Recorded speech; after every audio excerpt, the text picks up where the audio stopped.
You're quiet again, Noah? Or is that just all you're good at? My father's voice cut through the table and everyone paused just enough to look at me. I kept my hand steady on the fork. I was just listening, I said. Lucas let out a short laugh. Listening? That's a nice way to say you've got nothing to say. I looked at him. I don't interrupt people. My father shook his head. That's because you don't have anything worth interrupting for. The table went silent for a second. Then Lucas leaned back like he had just won something. Dad, did you check the report I sent this morning? My father's tone changed instantly. I did. That's exactly what I expect. Lucas smiled. I knew you'd like it. I stayed quiet. My father looked at me again. And you? I met his eyes. I've been working on something. It's not finished yet. Lucas chuckled. So basically nothing. It's not nothing, I said. It's just not ready. My father tapped the table. In business, unfinished work means no work. I nodded slowly. I understand. Do you? He asked. Because I don't see results. I glanced at my mother. Mom? She didn't look up. You just need to try harder, she said quietly. I let out a breath. I am trying. Lucas leaned forward. Then show it. Because right now it looks like you're just there. I felt that word hit harder than it should have. I'm working on improving, I said. You've been saying that for years, Lucas replied. My father added, Lucas delivers. You delay. I looked at him. Everyone has a different pace. He shook his head. Not here. Either you keep up or you fall behind. I tightened my grip on the fork. So I'm already behind? Lucas smirked. You said it, not me. I looked back at my father. What exactly do you want from me? He didn't hesitate. Results. And if I'm not there yet? I asked. Then you're wasting time, he said. I swallowed my response, but it didn't go away. It just stayed there heavy and sharp. Lucas leaned back again. You know what your real problem is? I didn't answer. You're comfortable being average, he said. You don't have the drive. That's not true, I replied. Then prove it, he said. I will. My father crossed his arms. When? I hesitated. Soon. Lucas laughed. That's your answer every time. I looked at my mother again. Do you think I'm average? She paused. I think you have potential. That's not the same thing, I said. My father spoke again. Potential without results means nothing. I leaned back slightly. So what am I to you? He didn't answer immediately. Lucas filled the silence. You're the one we're waiting on. I shook my head. No, that's not it. My father finally spoke. At today's meeting, someone asked about my sons. I stayed still. I told them about Lucas, he said. His achievements, his progress. I forced myself to ask, and me? He looked at me calmly. I didn't have much to say. Something inside me shifted, but I kept my voice steady. So I'm just nothing? You're overreacting, my mother said softly. It's just business talk. I shook my head. No, it's not. It's how you see me. Lucas tapped the table. Look, no one's saying you can't improve. It doesn't sound like that, I said. It sounds like you've already decided. My father's voice turned colder. Then prove us wrong. I've been trying, I said. Trying isn't enough, he replied. I leaned forward slightly. Then tell me clearly. What do you think of me? The room went quiet. Lucas watched me with a faint smile. My mother looked down. My father met my eyes and didn't look away. I think you're weak, he said. The words landed without hesitation. Lucas let out a small laugh. I didn't react. Not outside. Inside something cracked. That's honest, I said quietly. Good, my father replied. Now you know. I stood up slowly. I'm done eating. Sit down, my father said. We're not finished. I am, I replied. My mother looked up. Noah, don't take it like that. Like what? I asked. Like the truth? Lucas shook his head. You're too sensitive. I ignored him and looked at my father. You said I'm weak. Fine. He didn't respond. But at least now I understand something, I continued. What? He asked. I paused for a moment. Where I stand. He frowned slightly. And where is that? I looked around the table, at Lucas, at my mother, then back at him. Not here, I said. Silence followed me as I stepped away. No one stopped me. No one called me back. I walked into the hallway and stopped for a second, letting the quiet settle in. His words echoed in my head, but they didn't feel loud anymore. They felt clear. For the first time I wasn't confused. I wasn't waiting.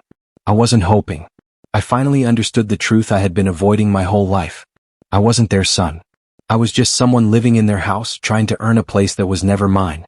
And maybe the real problem wasn't them. Maybe it was me, for staying this long. I wasn't supposed to see the document.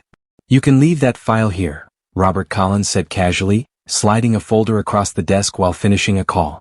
I'll review it later. I nodded. Sure. When Robert Collins stepped out, my eyes drifted to the open page. I froze. Transfer of ownership, 70%. Lucas Walker. My name wasn't there. Not even mentioned. I picked it up slowly.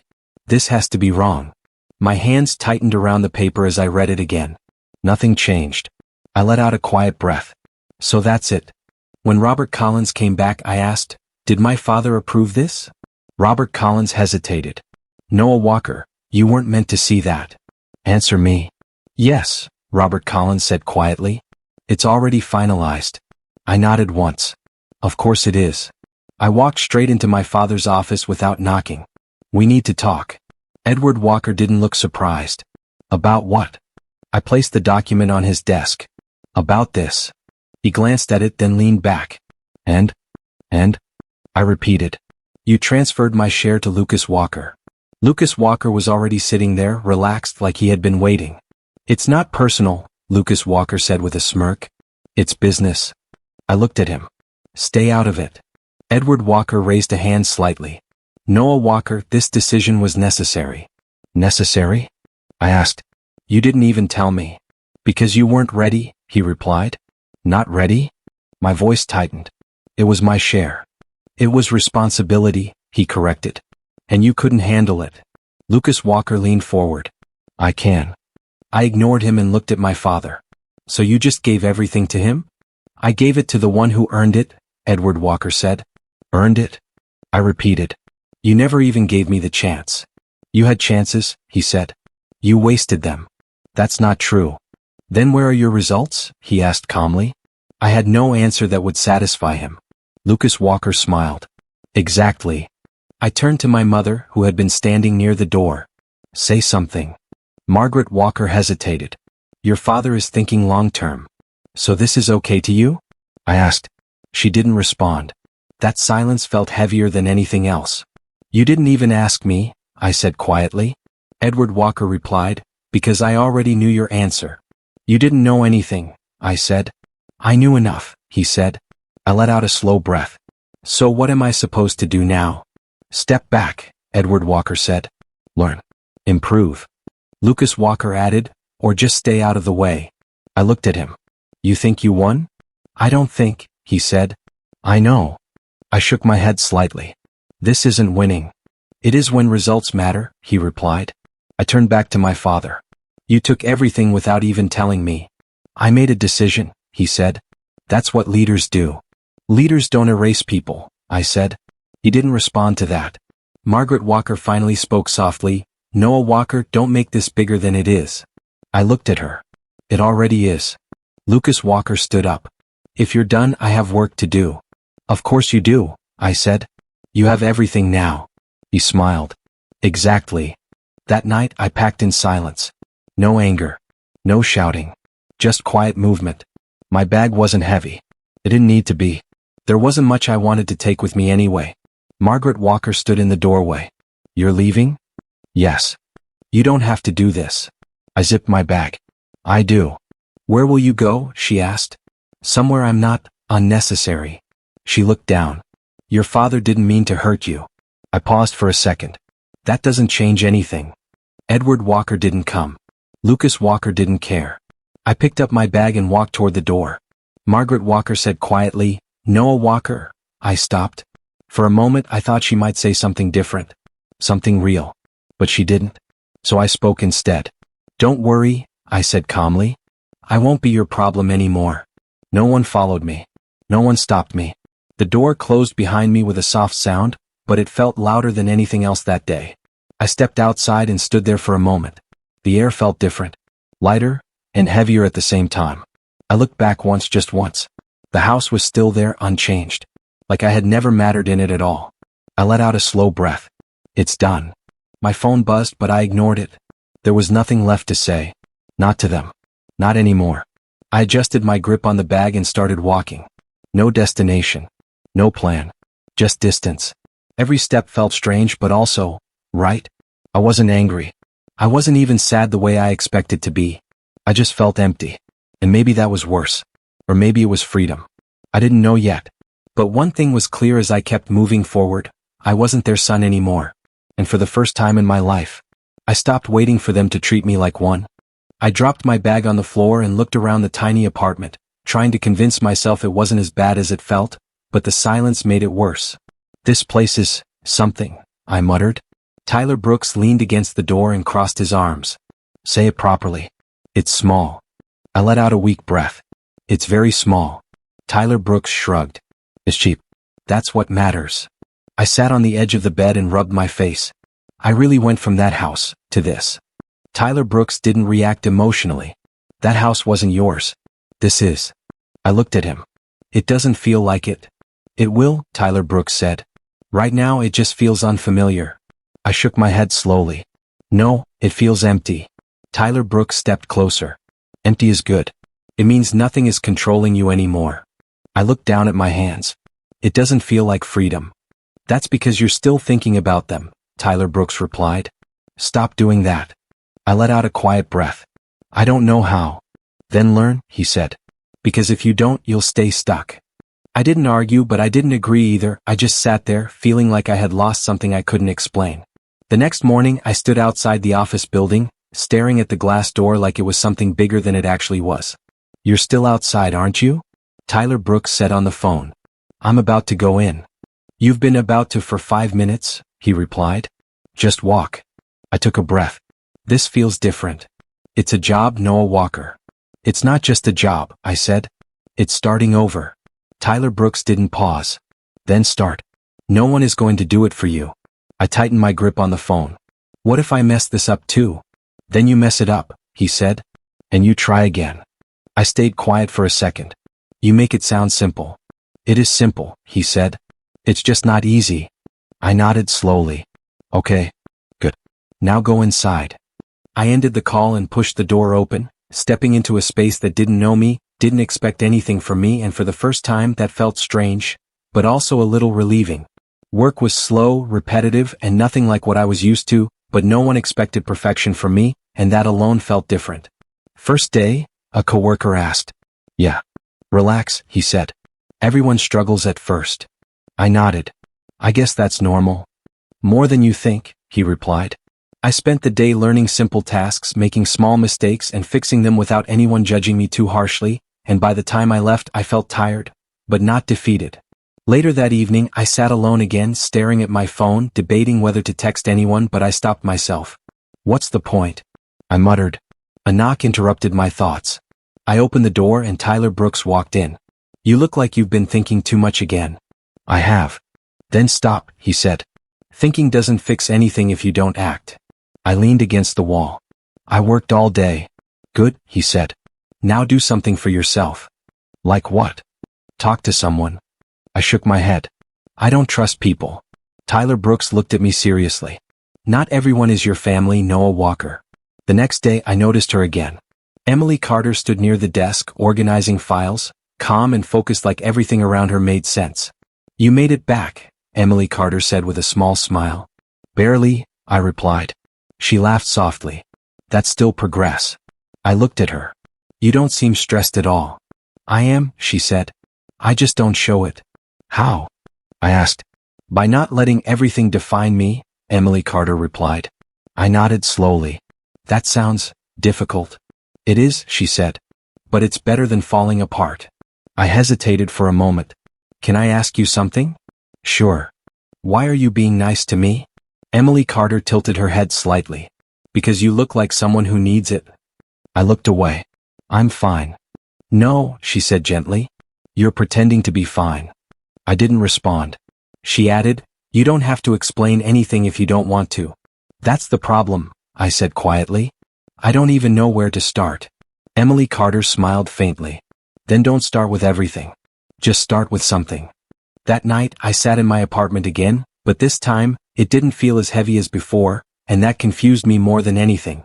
Maybe Tyler Brooks is right, I said to myself. Maybe I just need to keep moving. I leaned back and stared at the ceiling, replaying the day in my head, not the past, not my family, just the present, just small moments that didn't hurt as much. I'm still not okay, I admitted quietly.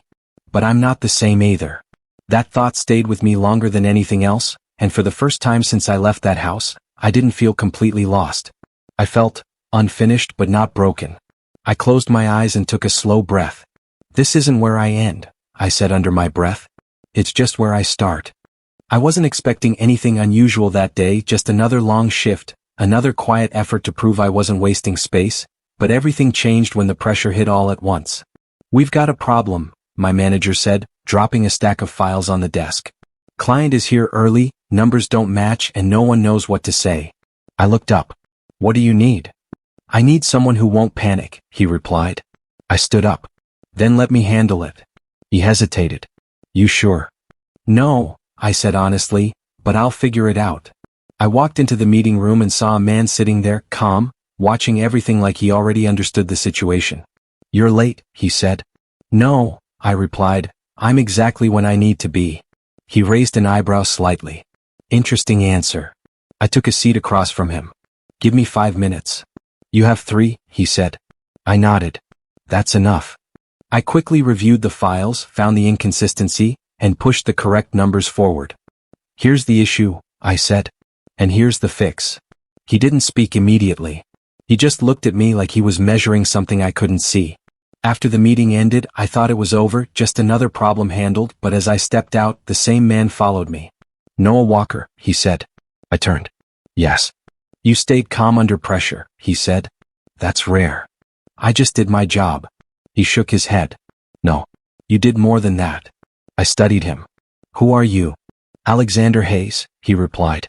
The name meant something even if I didn't react immediately. I've heard of you, I said. Most people have, he answered calmly. So what do you want? I asked. He didn't hesitate. I want to see if you're as capable as you look. I crossed my arms slightly. And if I'm not? Then you go back to this, he said, glancing around. Nothing changes. And if I am? I asked. He smiled faintly. Then everything does. I didn't trust it. Not completely. But I didn't walk away either. What kind of test? I asked. A simple one, Alexander Hayes said. Handle a situation where you have no control, and take control anyway. I met him later that evening in a quiet office that felt nothing like the place I worked in. You came, Alexander Hayes said. I said I would. Good, he replied. He handed me a file. This deal is failing. I opened it quickly. Why? Bad decisions, he said. Weak negotiation. Poor timing. I skimmed through the details. And you want me to fix it? I want you to try, he corrected. I looked up. Why me? Because you didn't panic earlier, he said. That tells me more than experience does. I thought for a moment. What's the catch? There's always a catch, he replied. If you fail, you walk away. No second chances. And if I succeed? I asked. Then you don't work for people like your manager anymore, he said. You work with me. I let that sit for a second. You're asking me to risk everything I just started building. I'm asking you to decide what you're really building, he said. I nodded slowly. Fine. I'll do it. The next few days were nothing but pressure, decisions, and constant adjustment. You're rushing, Alexander Hayes said during one meeting. I'm trying to move fast. Speed without control is failure, he replied. I adjusted my approach. Then I slowed down. Not slow, he said. Precise. I nodded. Understood. Every time I thought I had the answer, he pushed further. Why this move? He asked. Because it solves the problem. Short term, he said. What about long term? I paused. Then I adjust the strategy. Good, he said. Now you're thinking. It wasn't easy. It wasn't comfortable. But it was different. You're learning, he told me one evening. I'm trying, I replied. No, he said. You're adapting. I looked at him. Is that enough? It's a start, he said. For the first time, I wasn't just surviving. I was understanding something deeper. How decisions shaped outcomes, how patience controlled timing, how silence could be stronger than reaction. When the deal finally stabilized, I stood across from Alexander Hayes again. You didn't fail, he said. That's something. That's not exactly a compliment, I replied. It's not meant to be, he said. It's an observation. I nodded. So what now? Now, he said, you keep learning? I crossed my arms slightly. And what do I get out of this? He looked at me directly. Control. That word stayed with me. And what do you get? I asked. He smiled faintly. Potential. I didn't respond right away. Instead, I thought about everything that had happened, everything that was still ahead. All right, I said. I'm in. He nodded once. Good. Because this is just the beginning. Later that night, I stood outside alone, looking at the city lights, feeling something shift inside me again, but this time it wasn't pain, it wasn't loss, it was something else. They're still growing, I said quietly, thinking about my family. They still think they're winning. I took a slow breath. But they don't see what I see. The cracks were there. Small, hidden, but real. And for the first time, I wasn't behind anymore. I was just unseen. And that was exactly where I needed to be. Don't rush the outcome, Alexander Hayes said, watching me review the numbers. Control it. I didn't look up. I am controlling it. No, he replied calmly. You're reacting faster, not thinking deeper. I paused, then adjusted the figures. So I slowed down? You become precise, he said. I nodded. Got it? Years ago I would have argued. Now I listened. Not because I agreed with everything, but because I understood what mattered. Results didn't come from noise. They came from control. You've changed, Alexander Hayes said one evening. I had to. Most people don't, he replied. They stay the same and expect different outcomes. I closed the file in front of me. I don't expect anything anymore. He looked at me. That's why you're dangerous. I didn't respond. I just moved on to the next decision, the next move, the next step that pushed me further away from who I used to be. You don't talk much in meetings, Natalie Foster said, sitting across from me. But when you do, people listen. I leaned back slightly. Talking too much weakens position. She smiled. That sounds like Alexander Hayes. It works, I said. Natalie Foster nodded. It does. That's why I agreed to partner with you. I studied her for a moment. You trust me that easily? I trust results, she replied. And you deliver them. I let that sit for a second.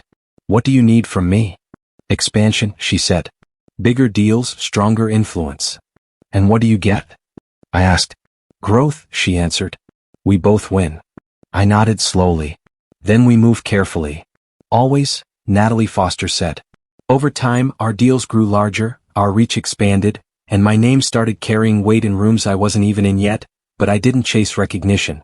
I shaped outcomes quietly, controlled direction without being seen, and that made all the difference. Tyler Brooks watched me one night as I reviewed another contract. You don't even look like the same person anymore. I didn't look up. I'm not. You used to question everything, he said. Now you decide everything. I signed the page. Questions don't change outcomes. Decisions do. Tyler Brooks shook his head slightly. You've become cold. I stopped for a moment. No. I've become clear. There's a difference? He asked. I looked at him. A big one. He leaned against the wall. Do you ever think about them? I didn't answer immediately. Sometimes, I admitted. And nothing, I said. They made their choice. Tyler Brooks studied me. You don't sound angry. I'm not, I replied. Anger is loud. I don't need it. He nodded slowly. So what do you need? I closed the file. Control. A few weeks later, I walked into a building I hadn't entered in years, but this time no one recognized me. You're here for the meeting? The receptionist asked. Yes, I replied. Name? I gave the name I used now, the one that carried weight without history. Go ahead, she said. As I stepped inside, I felt nothing. No hesitation. No doubt. Just awareness. The room was already filled when I entered. Investors, executives, people who once would have ignored me completely. Now they waited. You're late, one of them said. No, I replied calmly. I'm exactly on time. The meeting started and I spoke when necessary, not more, not less. Every word had purpose. Every pause had weight. No one questioned it. No one dismissed it. Across the table, I saw familiar faces, people connected to my family's network, but none of them recognized me. That was the point. I wasn't here as who I was. I was here as who I became. Later that evening, I stood outside looking at the city lights the same way I used to when everything felt uncertain, but now it was different. You handled that well, Natalie Foster said, stepping beside me. It's just another step, I replied. No, she said. It's more than that. I glanced at her. Why? Because you're already inside their world, she said. I let out a slow breath. They don't even know. That's your advantage, she replied. I nodded slightly. For now. She smiled. You're not planning something bigger? I looked forward. I'm always planning. Natalie Foster studied me for a moment. They won't see it coming. They never did, I said quietly. I thought about everything that had changed, everything I had built, everything I had learned, and for the first time, I understood the full truth of it. I wasn't trying to prove anything anymore. I wasn't trying to be accepted. I wasn't trying to be seen. I was already where I needed to be, standing close enough to everything they valued, everything they protected, everything they believed was untouchable. And they had no idea I was there. You're pushing too fast, I said, sliding the report across the table. This deal isn't stable. The executive across from me frowned. Lucas Walker assured us it was secure. I leaned back slightly. Assurance isn't structure. He glanced at the numbers again. You're saying we pull out? I'm saying you protect yourself, I replied. He hesitated. That's going to hurt their position. I held his gaze. Then maybe their position wasn't real to begin with. He didn't argue after that. He just nodded slowly. As I stood up, he asked, How did you see this before anyone else? I paused for a second. Because I'm not trying to believe it works, I said. I'm trying to see where it breaks. I walked out without waiting for another question. That was the difference now. I didn't chase outcomes. I controlled where they failed. Later that evening, I met Natalie Foster again. Another one pulled out, she said, checking her phone. That makes 3 this week. I nodded. It'll be more. She looked at me carefully. You're not even surprised. I already saw it coming, I said. Lucas Walker is moving without thinking long term. And Edward Walker? She asked. Trying to fix it, I replied. But he's reacting, not controlling. Natalie Foster crossed her arms. So what's your move? I shook my head slightly. No move. She raised an eyebrow. That's not like you. It is now, I said. I don't need to attack. I just need to let them continue. She watched me for a moment. You're letting them destroy themselves. I'm making sure nothing saves them, I corrected. She didn't respond immediately, but I could see she understood exactly what I meant. A few days later, I sat in another meeting, listening as tension filled the room. We need reassurance, one investor said sharply. These numbers don't make sense. I stayed quiet, observing. Lucas Walker's voice came through the call. Everything is under control. I almost smiled. Then explain the losses, another voice demanded. There was a pause. Just long enough to matter. I leaned forward slightly. If I may, I said calmly. The room shifted toward me. Go ahead, someone replied. I placed the documents on the table. The issue isn't the losses, I said. It's the pattern. Pattern? The investor asked. Repeated risk without recovery strategy, I explained. That's not sustainable. Silence followed. Lucas Walker spoke again, sharper this time. That's an assumption. I didn't raise my voice. No, I said. It's a projection based on your current decisions. Another pause. Then one investor said quietly, We're reconsidering our position. That was all it took. Tyler Brooks looked at me later that night. You're not even hiding it anymore. I glanced at him. Hiding what? That you're involved, he said. I shook my head. I'm not involved. You're guiding it, he replied. There's a difference. I poured myself a drink. I'm not forcing anything. I'm just removing the safety nets. Tyler Brooks studied me. You've thought this through. Every step, I said. Do you feel anything? He asked. I paused for a moment. Not the way you think. So no anger? No, I replied. Anger would make this messy. He nodded slowly. So what is it then? I looked at him. Clarity. He let out a breath. You've changed more than I expected. I had to, I said. Otherwise, I'd still be standing there, waiting for them to see me. Tyler Brooks didn't argue with that. He just leaned back and stayed quiet. By the end of the week, everything started collapsing faster than even I expected. Calls went unanswered. Deals were delayed. Confidence disappeared. I stood outside one of the buildings, watching people walk in and out with tension written all over them. My phone buzzed. Natalie Foster again. Another investor pulled out, she said. That's 5 now. I nodded. It won't stop here. You were right, she said. They're falling. I looked up at the building. No, I replied quietly. They're realizing. Realizing what? She asked. I let a small breath escape. That they were never as strong as they thought. There was a pause on the line. And you? She asked. Where does this leave you? I looked forward, steady, calm, unchanged. Exactly where I need to be, I said. And for the first time, as everything they built started shaking under its own weight, I didn't feel anything pulling me back. No regret. No hesitation. Just certainty. I didn't destroy them. I didn't need to. They did that themselves. I just made sure this time, nothing was left to catch them when they fell. You're the final decision? One investor asked, looking at me carefully as I stepped into the room. I placed my file on the table and took my seat without rushing. Yes, I said calmly. Everything goes through me. I could feel the tension before anyone spoke again. The deal was already unstable and everyone in that room knew it, but they were still hoping for something to hold on to. I glanced across the table and saw them, Edward Walker and Lucas Walker, sitting there like they always had, confident on the surface, but I could see it now, the small cracks in the way Lucas Walker tapped his fingers and the way Edward Walker stayed just a little too still. They didn't recognize me. Not yet. Let's begin, I said. You're asking for support, another investor added. Why should we trust this position? I opened the file slowly. You shouldn't, I replied. The room went quiet instantly. Lucas Walker leaned forward. That's not how this works. I looked at him briefly, then back at the others. It is today, I said. Because the numbers don't support the confidence you're trying to sell. Edward Walker finally spoke. We've handled setbacks before. Not like this, I replied. I slid the documents across the table. Your structure is unstable. Your risk exposure is too high.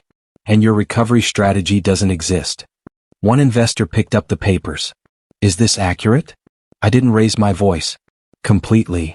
Lucas Walker shook his head. This is exaggerated. I met his eyes for a second, then looked away. It's calculated. Edward Walker stared at me. Who are you to make that call? I paused just long enough to matter. The one controlling whether this continues or ends, I said. The room shifted again, but this time the tension wasn't uncertainty. It was realization. Then make your decision, one investor said quietly. I closed the file. The decision is simple, I replied. You walk away. Lucas Walker stood up immediately. That's not acceptable. I didn't react. It doesn't need to be, I said. It just needs to happen. Edward Walker leaned forward, his voice sharper now. You don't understand what you're disrupting. I looked at him calmly. I understand exactly what I'm ending. Silence followed. Heavy, final, unavoidable. One by one the investors started shifting in their seats. We're pulling out, someone said. This risk isn't justified. Another voice followed. Agreed. Lucas Walker looked around, trying to regain control. You're overreacting. No one responded to him anymore. That was the moment everything changed. Not loudly. Not dramatically. Just quietly, completely. Edward Walker stood up slowly. Wait, he said, his voice controlled but strained. This doesn't make sense. I finally looked at him directly, really looked at him for the first time in years. It makes perfect sense, I said. He studied my face, his expression shifting slightly. Have we met before? Lucas Walker frowned. What are you talking about? Edward Walker didn't answer him. He kept looking at me, searching for something he couldn't place. I leaned back slightly. You've seen me before, I said. Lucas Walker scoffed. That's impossible. I let the silence stretch for a second longer. Then I said it. You just never noticed. Edward Walker's eyes narrowed. Noah? The room froze. Lucas Walker turned toward him. What? I didn't look away. Yes, I said quietly. Noah Walker. For a moment no one spoke. Lucas Walker just stared at me like he couldn't process what he was seeing. That's not possible, he said finally. You're not the same? I finished. He shook his head. No, Edward Walker stepped closer to the table, his expression unreadable now. You, he started then stopped. You did this? I didn't move. No, I said. You did. He frowned. What does that mean? It means everything you built started falling the moment you stopped paying attention, I replied. Lucas Walker's voice broke slightly. Why didn't you say anything? I looked at him. Would you have listened? He didn't answer. Edward Walker tried again. We can fix this. I shook my head slowly. You can't. We can, he insisted. We just need time. I stood up calmly. Time was the only thing you had, I said. And you wasted it. Neither of them spoke after that. They just stood there, finally seeing me clearly but too late for it to matter. I picked up my file and walked toward the door, leaving behind everything they thought they controlled, everything they thought they understood, and for the first time I didn't feel like I was walking away from something. I felt like I was walking through it, past it, beyond it, as the silence behind me said everything they couldn't. You've seen the reports? Natalie Foster asked, handing me her phone. I glanced at the screen, then handed it back. I have. It's worse than expected, she said. Assets frozen, partners gone, reputation collapsing. I nodded once. It was always going to end like this. She studied me. You don't sound satisfied. I leaned back slightly. I'm not. After everything they did? She asked. You don't feel anything?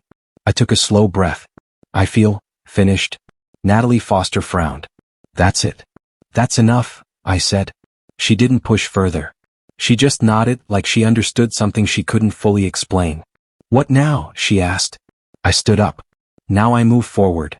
And them? I paused for a second. They deal with what they created.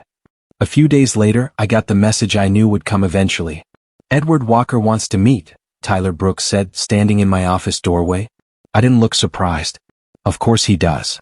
You don't have to go, Tyler Brooks added. I closed the file in front of me. I know. Then why are you considering it? He asked. I looked at him. Because this isn't about them anymore. He crossed his arms. Then what is it about? Closure, I said. Tyler Brooks studied me for a moment. You've already moved on. I have, I replied. This is just the last step. He nodded slowly. Then don't let them pull you back. I stood up. They can't. You sound sure. I picked up my jacket. I am. When I walked into the room, they were already there. Edward Walker stood near the window, and Lucas Walker sat at the table, quieter than I had ever seen him. For a moment, no one spoke. Then Edward Walker turned. Noah? His voice wasn't the same. It lacked the certainty it always had. I stepped forward but didn't sit. You wanted to talk. Lucas Walker looked up. We didn't know it was you. I didn't react. That doesn't change anything. Edward Walker took a step closer. It does, he said. It means we made a mistake. I met his eyes. You made a decision. He hesitated. We can fix this. I shook my head. No. You can't. Lucas Walker leaned forward. Just listen for a second. I looked at him calmly. I've already listened. For years. Edward Walker's voice lowered. We didn't realize what we were doing. I tilted my head slightly. You knew exactly what you were doing. We didn't think, he started. Exactly, I said. You didn't think. Silence filled the space again. Lucas Walker ran a hand through his hair. We lost everything. I didn't respond. Everything, he repeated. Do you understand that? I looked at him. Yes. And you don't care? He asked. I paused for a moment. I don't feel the way you expect me to. Edward Walker's expression tightened. You're still our son. I held his gaze. That stopped being true a long time ago. He stepped closer. Noah, we're trying to fix this. I shook my head slowly. You're trying to fix what you lost, not what you broke. Neither of them spoke after that. The weight of what I said stayed between us, heavier than anything else in the room. Lucas Walker finally looked down. What do you want from us? I let out a quiet breath. Nothing. Edward Walker frowned. That's not possible. It is, I said. Because I already have everything I need. He looked at me like he didn't understand. Then why are you here? I thought about it for a second. Then I answered honestly.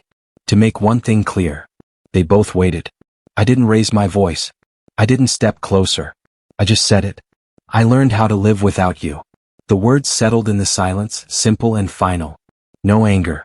No hesitation. Just truth. Lucas Walker closed his eyes briefly. Edward Walker didn't move at all. I picked up my jacket and turned toward the door. That's it. Edward Walker asked quietly. I stopped for a moment but didn't turn back. That's everything. Noah? He said again, but there was nothing left in his voice. I opened the door and stepped out, leaving them behind with everything they couldn't fix. The hallway felt quiet but not empty. For the first time it felt steady. My phone buzzed but I ignored it. I walked forward without stopping, without looking back, without questioning anything. There was no weight pulling me anymore. No expectations. No need to prove anything. I stepped outside and took a slow breath, feeling something settle inside me that I had been chasing for years without realizing it. Not loud. Not overwhelming. Just present. And as I kept walking, I understood something clearly. I didn't come back for revenge. I didn't come back for answers. I came back as someone they could never control again. And now that it was over, I didn't feel like I lost anything. I felt like I finally had everything.